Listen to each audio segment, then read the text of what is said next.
घोषणा करिथिलु हेले पूर्ण करि परिबु नाही एभली कहि हाथ टेकिदेले मध्यप्रदेश सरकार मंत्री कैलाश विजयवर्गीय। तांकर ए बयान एबे राजनीतिक महल रे आलोड़न सृष्टि करिछि।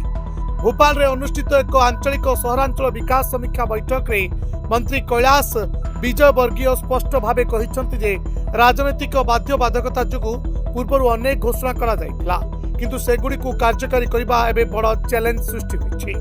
विभिन्न सहरांचल विकास प्रकल्प को आग को बढ़ाइबा पई केंद्र सरकार पर्याप्त पांठिर आवश्यकता रही।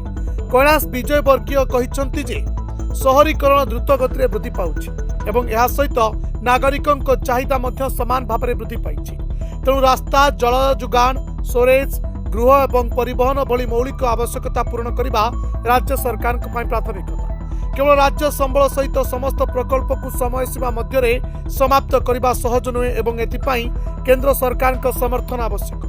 मंत्री विजयवर्गीय बयान पर विरोधी सीधासलख सरकार को आक्रमण कर कांग्रेस मुखपात्र अभिनव बरोलिया कहिसंति जे बीजेपी सरकार बड़ बड़ प्रतिश्रुति एबे घोषणा सहित क्षमता को आसीथिला, किंतु एबे दल जनसाधारण को देइथिबा प्रतिश्रुति पूर्ण करिबारे असमर्थ। एहा मोदी ग्यारंटी उपरे एक प्रश्न बोली कहिसंति से। Report Dinalipi live.